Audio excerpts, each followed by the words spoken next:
California ends mandate for striped bass, and it may lead to the fish's decline. What say you, Zach?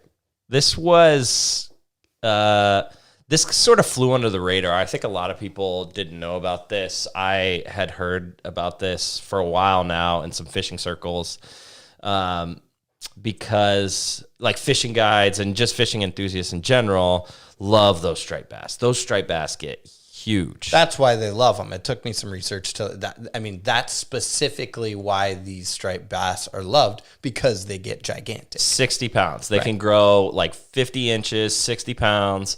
They're huge. And, there's a couple guides that I follow that are just constantly churning like giant, like 40, 50 pound bass out. So here's the problem.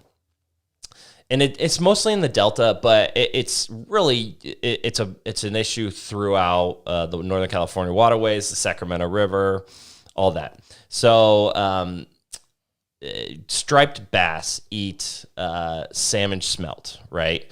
And they'll eat anything. As I'm told, striped bass will eat anything. That's why they get so big. So as a way to protect salmon, they're saying, there used to be a mandate to try to keep at least 1 million striped bass in the waterways. And basically they're getting rid of that mandate in favor of helping salmon populations, which have been hit by, water flows and dams and all sorts of stuff in Northern California. What they did is they just changed the mandate to remove 1 million from the actual texts of it. Because I think they were sitting around, 300,000 or something. And no one really knows the exact numbers. Correct. But that's what they decided to do with this, is to just remove that number from the texts. Correct. And they've made all indications that they want to continue to help populations of striped bass. But here's the issue.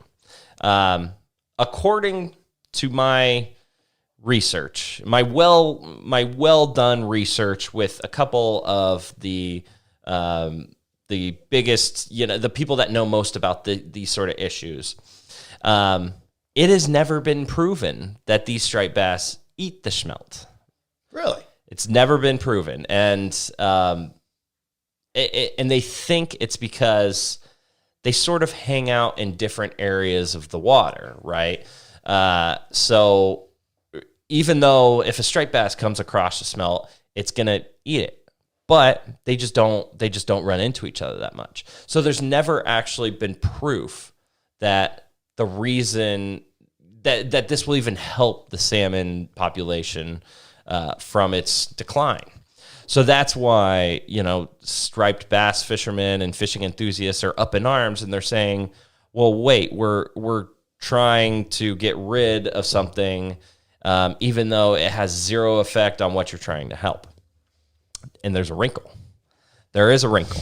And I can't wait. There's always a wrinkle. It also will help enable the easement of environmental conservation laws at water pumps in the Delta. Meaning, big water companies like Westlands, who are known to be political lobbyists, probably can pump more water out.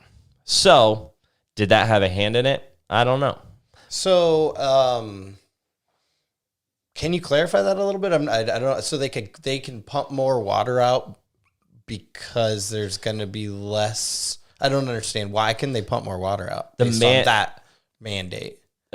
Because it will ease the environmental restrictions of those water pumps. Yeah. I see. So they're not protecting the striped bass as much. They're really laxing the regulations on the striped bass to help the Chinook salmon population, but at the same time, it allows them to increase water flow. Yeah, it's just a ripple effect, right? man, it just seems I am always suspicious of these political lobbyist water companies. Water's a big issue in this podcast, our inaugural. It's a big issue in Northern California. That's exactly right. I mean, you can't get around it, and the water issues are probably, or most of the reason why salmon are declining, because we built 1 million dams and they can't get through the dams and so on and so forth. Well, when we have a lot of water and ample snow, this community, Northern California, thrives. That's like what we're known for. We're known for water, snow, outdoor recreational stuff, which is all generally around waterways, lakes, rivers, mountains. Even those valleys that are really cool to go hike to were generally made because of waterways, and so there's still remnants of water in somewhere. So yeah, our community thrives much more when we have adequate water. Yeah.